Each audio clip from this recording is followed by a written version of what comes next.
சிவனேன்னு இருக்க வேண்டிய நேரத்துல இப்படி இப்படி அலைஞ்சி சிரமப்படுறாரு.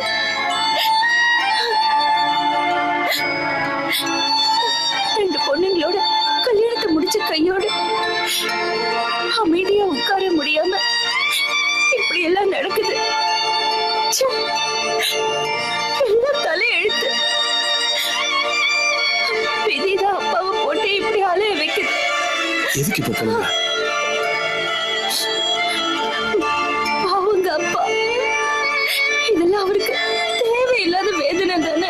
தேவையில்லாத வேதனை உங்க அப்பாவுக்கு மட்டும் இல்ல, நான் மட்டும் என்ன சந்தோஷத்துல குதிச்சுட்டா இருக்கேன். அப்படி இல்லைங்க, அப்பாவோட சந்தோஷமே போயிடுச்சு. உங்க அப்பா மட்டும் சந்தோஷம் போச்சு, என் சந்தோஷம் எங்க அம்மா சந்தோஷம் எல்லாம் போச்சு. இது உங்க அப்பா மட்டும் பாவங்கிற மாதிரி அழுத்திக்க. மத்தவங்க எல்லாம் மனுஷங்க கிடையாது, அவங்களுக்கு வேதனை வருத்தம் எதுவுமே இருக்காதா? எப்ப பார்த்தாலும் அப்பா எப்ப எது நடந்தாலும் உங்களுக்கு மட்டும் பாதிப்புங்கிற மாதிரி பேச எங்களுக்கும் உண்டு பாதிப்பு. என் வேதனை என் வருத்தத்தை என்னால பாய் விட்டு பொறுமை கூட முடியாதா?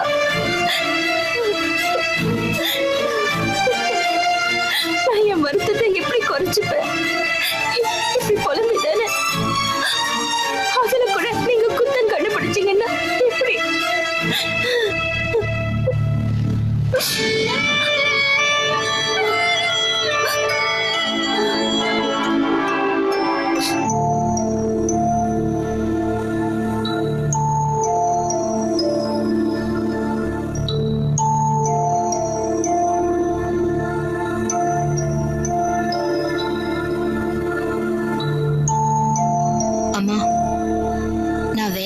டிசைட் பண்ணிருக்கேம்மா.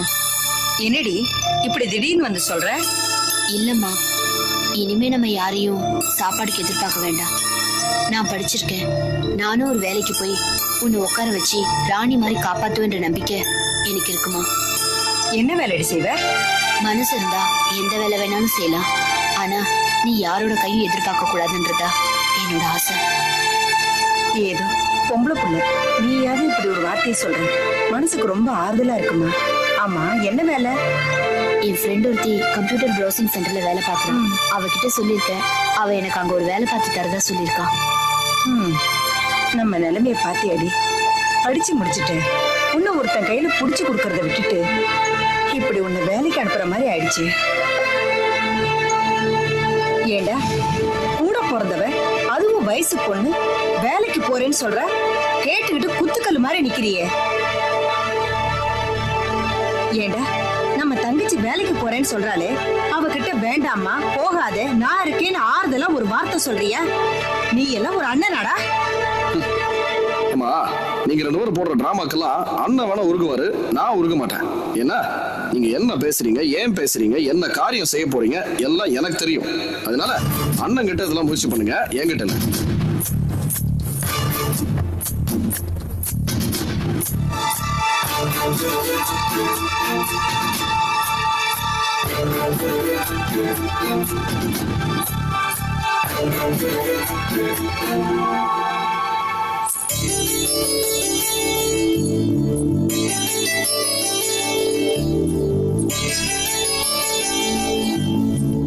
விஜி, சாப்பிட்டியாமா? இப்பதானே குளிச்சுட்டு வரேன். விஜி, கோபி சாப்பிட்டாச்சா? தெரியாது.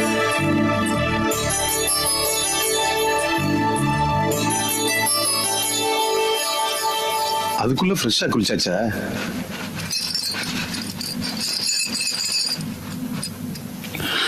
நேத்து நைட்டு சீக்கிரமா தூங்கியாச்சு போல. தூக்கம் வந்துச்சு, தூங்கிட்டேன். அது கரெக்ட் தான். நைட் ஆனா தூக்கம் வந்துடும், ஆனா பகல்ல அப்படி இல்ல. இன்னைக்கு ஆபீஸ்ல பெரிய வேலை இல்ல, நீ சொன்னேன்னா லீவ் போட்டுருவேன். கோபி, ஆ?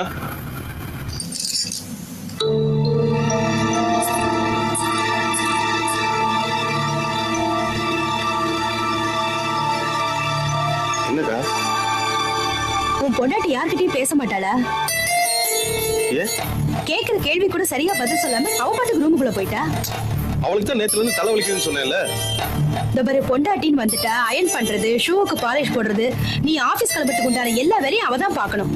அவ எனக்கு பொண்டாட்டியா இல்ல வேலைக்காரியா? மெல்ல மெல்ல எல்லா வேலையும் பாப்பா. இப்பதானே வந்திருக்கா. அதனாலதான் சொல்றேன், இப்பவே அவளை எல்லா வேலையும் பார்க்க வைக்கணும். இல்லனா அண்ணன் இவங்களுக்கு ஹெல்ப் பண்ற மாதிரி நாளைக்கு நீ எல்லா வேலையும் பார்க்க வேண்டியிருக்கும். எதுக்கு தேவையில்லாம என்ன வம்புக்கு இழுக்கிற? சும்மா இருக்க மாட்டியா? உண்மை தானே சொல்றேன். இங்க பாருங்க, காலகட்டத்துல உங்க பஞ்சாயத்து ஆரம்பிச்சாதே, கிளம்புங்க. மாப்பிள்ளை, உன் கல்யாணத்துக்கு ஒரு சூப்பர் கிஃப்ட் வாங்கிட்டு வந்திருக்கேன். என்னன்னு கரெக்டா கண்டுபிடிச்சு பார்ப்போம். மாமா, என்னால ஜோசியம் பார்த்தா சொல்ல முடியாது. என்ன கிஃப்ட் நீங்களே சொல்லுங்க. சரி, இந்தா 2 டிக்கெட்டு, சினிமா டிக்கெட்டு. கிஃப்ட் நீங்க சினிமா டிக்கெட் கொடுக்குறீங்க? மாப்பிள்ள, புதுசா கல்யாணம் ஆனவங்க வாழ்க்கையில பாக்குற முதல் படத்தை என்னைக்குமே மறக்க மாட்டாங்க. உன் பொண்டாட்டி கூப்பிட்டு முதல் சினிமாவுக்கு போகும்போது அந்த டிக்கெட் நான் தான் எடுத்து கொடுக்கணும் ரொம்ப நாளா நினைச்சிட்டு இருந்தேன். அதான் இந்த டிக்கெட்டு. நல்ல விஷயம் தான் மாமா. ஆனா இந்த சூழ்நிலையில அப்படி என்ன மாப்பிள்ள சொல்லல? இல்ல, ஆபீஸ்ல லீவ் போட முடியாது. நான் போன் பண்ணி சொல்றேன் மாப்பிள்ள. என்ன சொல்லுவீங்க? மாப்பிள்ள, புதுசா கல்யாணம் ஆயிருக்கு, 1008 காரணம் இருக்கும். அட போ போ மாமா, நான் சொல்றேன். கிளம்பு. போய் தங்கச்சி கூட்டி சினிமா போறதுக்கு வழியை பாரு, போ.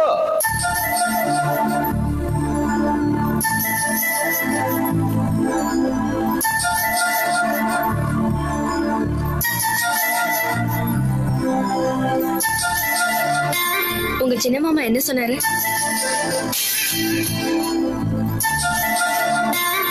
அவர் இப்படித்தான் சந்தர்ப்ப சூழ்நிலை தெரியாம எதையாவது பண்ணிட்டு இருப்பாரு. என்ன பண்ணாரு? நம்ம 2 பேரும் சினிமா போகணுமா? அவருக்கு ஆசை, அதான் 2 டிக்கெட் வாங்கிட்டு வந்திருக்காரு. ஆனா நான் சொல்லிட்டேன், எனக்கு ஆபீஸ்க்குலாம் லீவ் போட முடியாது, நான் அவசியம் போயாகணும், சினிமாக்கெல்லாம் போக முடியாதுன்னு நான் சொல்லிட்டேன். சினிமாவுக்கு போனா என்ன? போலாமே. விஜி, என்ன சொல்ற? நம்ம 2 பேரும் சினிமா போலாங்கறியா? நிஜமா போலாமா? ஆமாங்க. கிளம்பிடுவோம். என்ன கோபி, உன் பொண்டாட்டிக்கு தலைவலி சரியாயிடுச்சா? ஏன் அப்படி கேக்குறீங்க? இல்ல, தலைவலிக்குதுன்னு சொன்னா இப்ப சினிமா டிக்கெட் பார்த்தோன்னா ரெடியாகி நிக்கிறா. அதான் அவ தலைவலிக்கு மருந்து சினிமா டிக்கெட்டோன்னு நினைச்சேன். சினிமா வேண்டாம், ஒண்ணும் வேண்டாம்.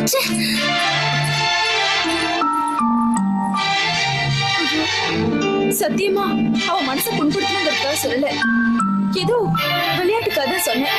அவ இப்படி கோச்சுக்கிட்டு போறா. இனிமே சத்தியமா உன் பொண்டாட்டி விஷயத்துல தலையிடவே மாட்டேன். சரி வா, நம்ம வீட்டுல சாப்பிட்டு போலாம். இல்ல, நீ இங்கேயே சாப்பிட்டுக்கிறேன்.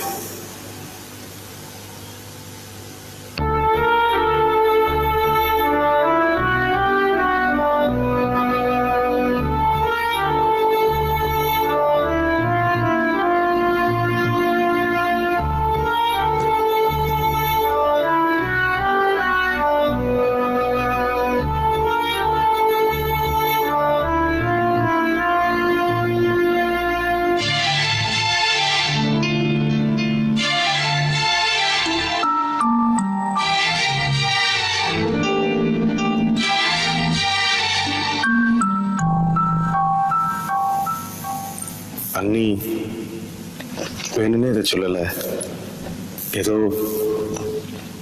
ஜாலியா கிண்டல் பண்ணுங்கிறதுக்காக தான் அப்படி சொன்னாங்க. சினிமாவுக்கு போகலன்னா வேணாம், உனக்கு வேணாம்னா வேணாம்.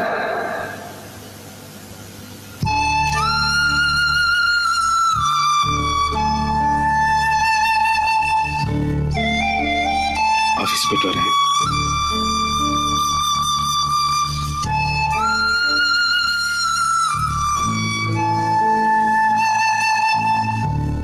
ஆபீஸ் போயிட்டு வரேன் விஜி.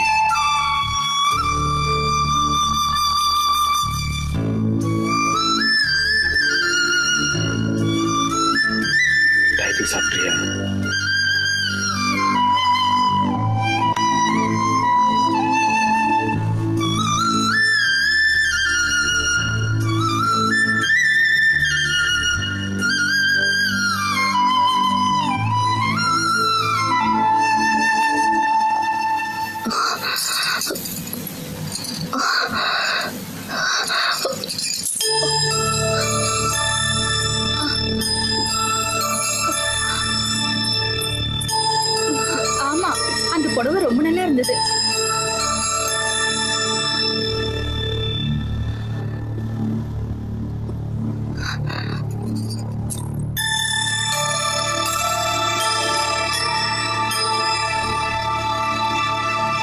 சாப்பிடலையே.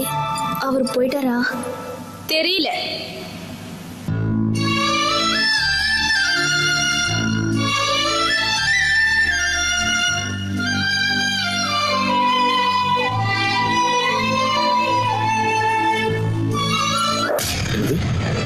நிர்மலா வேலைக்கு போறா? என்னடா இது புது குழப்பம்? இப்பெல்லாம் அம்மாவும் நிர்மலாவும் பேசுறது செய்யறது எல்லாமே புதுசா தானே இருக்கு. அதுலயும் நிர்மலா ரொம்ப வீரப்பா பேசுறாங்க. நான் இருக்கும்போது ஏன்டா அவ வேலைக்கு போய் கஷ்டப்படணும்? அவங்க உங்களை வேதனைப்படுத்தணுங்கிற ஒரே நோக்கத்தோட தானே இதெல்லாம் செஞ்சுக்கிட்டு இருக்காங்க. நீங்க இதெல்லாம் கண்டுக்காதீங்க, கொஞ்சம் விட்டு பிடிங்க, எல்லாம் கொஞ்ச நாள் சரியாயிடும். இதெல்லாம் பார்க்கும்போது மனசு ரொம்ப பதறதுடா. அண்ணே, நீங்க பதறணுங்கிறதானே அவங்க எண்ணமே. நீங்க பதறணும், உடனே ஓடி போய் அவ காலில் விழுந்து கெஞ்சணும். இதைத்தான் நிர்மலா எதிர்பார்க்கறான். நிர்மலா வேலைக்கு போய் கஷ்டப்படுறது, அம்மா பணத்துக்காக சிரமப்படுறது, இதெல்லாம் பார்த்துக்கிட்டு நான் எப்படி கண்டுக்காம இருக்க முடியும்? இதுக்கு நான் எவ்வளவு தூரம் வளர்ந்து மனுஷனா இருக்கேன். அண்ணே, அவங்க வேணும்னு நடத்துற நாடகம் இது. இதுல உங்க தப்பு என்னென்ன இருக்கு? அவங்களை எவ்வளவு தூரம் நான் வருத்தப்பட வச்சிருக்க கூடாது. அம்மா என் மேல உயிரியே வச்சிருக்காங்க. அவங்களுக்கும் என்னை விட்டா யாரா இருக்கா? அவங்க மனசை ரொம்ப சங்கடப்படுத்திட்டேன். அதுதான் இவ்வளவுக்கும் காரணம். நீங்க ஏதோ தப்பு பண்ணிட்ட மாதிரி ஃபீல் பண்றீங்க. அவங்க தானே தேவையில்லாம இதெல்லாம் செஞ்சுட்டு இருக்காங்க. அம்மாவுக்கு பிடிக்காத ஒண்ணு நான் பண்ணிருக்கவே கூடாதுடா. அம்மாவுக்கு பிடிக்கிற காரியத்தை தான் செய்யணும்னா அதெல்லாம் சரியா வராதுங்க. இது பாருங்க, நீங்க பண்றது தப்பா சரியாங்கிறத மட்டும் தானே நீங்க பார்க்கணும். இல்லடா, எவ்வளவு சரியான காரியம்னாலும் அம்மாவுக்கு பிடிக்காத பட்சத்துல அந்த காரியத்தை நான் பண்ணிருக்கவே கூடாது. தப்பு பண்ணிட்டேன். அம்மா வருத்தப்படுவாங்கன்னு தெரியும்டா. ஆனா இவ்வளவு தூரத்துக்கு வருத்தப்படுவாங்கன்னு எனக்கு தெரியாது. ஐயோ, அந்த கல்யாணத்துக்கு நீங்க போகாம இருந்திருந்தாதான் தப்பு. திருப்பி திருப்பி சரி தப்புன்னு பேசாதடா. அம்மாக்கு எது பிடிக்குதோ அதுதான் சரி. அவங்கள சங்கடப்படுத்துற மாதிரி நடந்துக்கிட்டேன். அம்மா வயசானவங்க, உடம்பு முடியாதவங்க. பாவம்.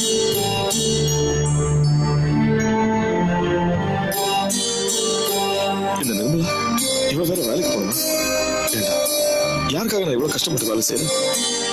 இது கூட புரியாம எப்படி எல்லாம் செய்யறாங்க?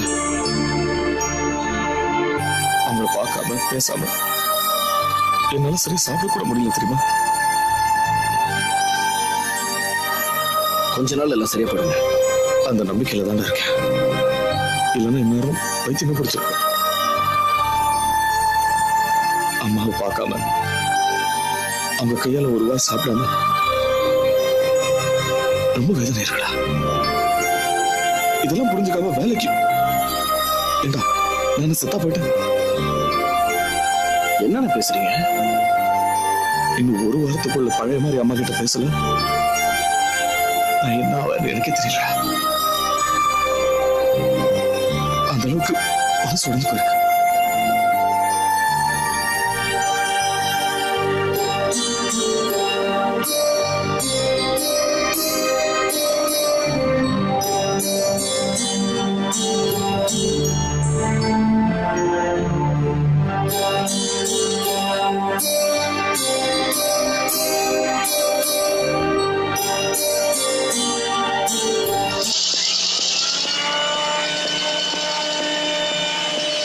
மேனேஜர் வந்துட்டாரா? வந்துட்டாரு. ஏன் நீ லேட்டா வந்ததுனால கேக்குறியா? நீ லேட்டா வரலாம்ப்பா, ஏன்னா நீ தான் புது மாப்பிள்ளையாச்சே. கோபி, இவன் என்னோட வைஃப். வணக்கம் சார். இவன் கோபி என்னோட ஃப்ரெண்ட். என்ன லேட்டா வர? வீட்ல இருந்து கிளம்புறதுக்கு கொஞ்சம் லேட் ஆயிடுச்சு. எப்பவுமே லேட்டா வர மாட்டான். புதுசா கல்யாணம் இருக்குல்ல, அதான். எப்படி சார் இருக்கீங்க? நல்லா இருக்கேன். மேரேஜ் லைஃப்லாம் எப்படி இருக்கு? என்ன ரொம்ப வெக்கப்படுற மாதிரி இருக்கு? இல்லங்க, நல்லா இருக்கு. ஓஹோன்னு இருக்கு. அப்புறம் கோபி, நான் இவ்வளவு ஹாஸ்பிட்டல் கூட்டிட்டு போனோம். ஏன், என்னாச்சு? உடம்புக்குலாம் ஒண்ணும் இல்ல, எல்லாம் சந்தோஷமான சமாச்சாரம் தான். கன்சீவ் ஆயிருக்கோம். ஓ, கங்க்ராச்சுலேஷன்ஸ். தேங்க்யூ. இன்னைக்கு நாங்க இவ்வளவு சந்தோஷமா இருக்கோம்னா அதுக்கு நீதான் காரணம். நான் அன்னைக்கு ரொம்ப கிளியரா சொன்னேன், எல்லாமே உன் கையில தான் இருக்கு. உன் மனசுதான் எல்லாத்துக்கும் காரணம். உன் மனசு நல்லா இருக்கு, நீங்க நல்லா இருக்கீங்க. சரி, பெர்மிஷன் போட்டு போறேன். வரத்துக்கு மதியானம் ஆயிடும். போயிட்டு வாங்க. வாழ்த்துக்கள். Thank you sir. இவர் எல்லாமே சொன்னார். கிட்டத்தட்ட உடைஞ்சு போன மாதிரி இருந்தது எங்க குடும்பம். உங்க அட்வைஸால இவர் ரொம்பவே மாறிட்டாரு. சரி வரும். கோபி, உன் மேரேஜ் லைஃப் சந்தோஷமா தானே இருக்கு? என்னங்க நீங்க திரும்ப திரும்ப அதையே பேசிட்டு நம்ம பிரச்சனைகளை எவ்வளவு தெளிவா தெரிஞ்சு பேசி தீர்த்து வச்சவரு அவர் லைஃப ரொம்ப பிரமாதமா தான் நடத்துவாரு. நிச்சயமா ஜாலியா தான் இருப்பாரு. கொஞ்சம் தன்னடக்கம் அதான் சரியா சொல்லாம முழிக்கிறாரு. என்னங்க? சரி நாங்க போறோம்.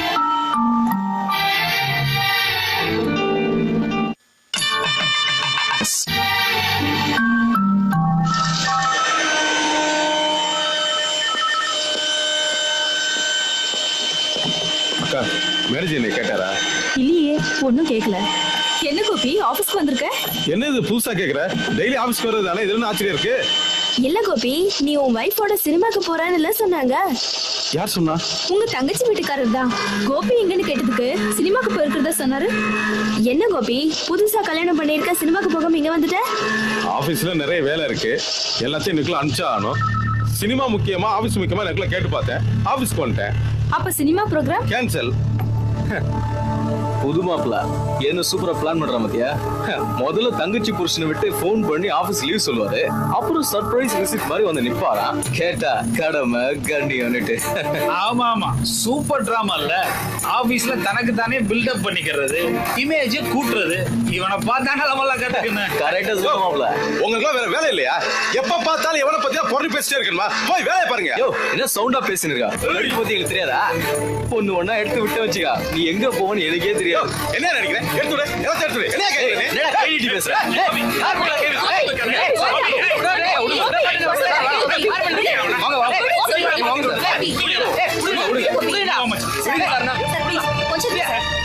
ப்ளீஸ் சார், உங்களை கையெடுத்து பாத்தியம்மா என்ன பேச்சு பேசுற? போங்க சார், போங்க சார். போங்க சார். சும்மா கோபி. என்ன கோபி இது?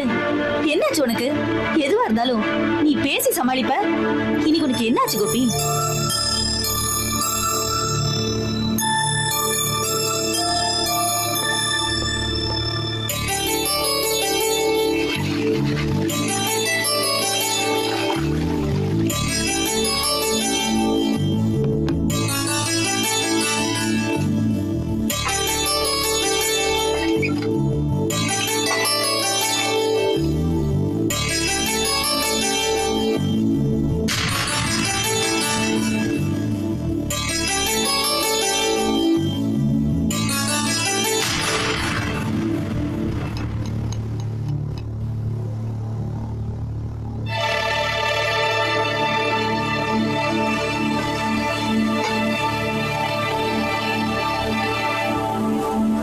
என்னடா?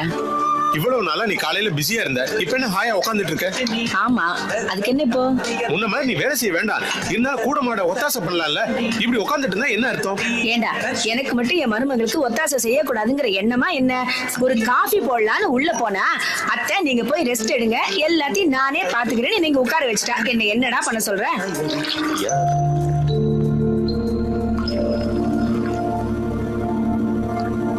என்ன லீலா பண்ணிட்டு இருக்க? அத்தை காஃபி கேட்டாங்க, போட்டுட்டு இருக்கேன். லீலா, எதுக்கு இவ்வளவு பூ வச்சிருக்க? வீட்டுல இருக்கும்போது சிம்பிளா இருந்தா போதாத? எப்பவுமே அளவு அலங்காரம் பண்ணிக்கிறதா நல்லது. அடுத்தவங்க கவனம் நம்ம பக்கம் திரும்ப கூடாது. பூவை கொஞ்சம் குறைச்சிரு.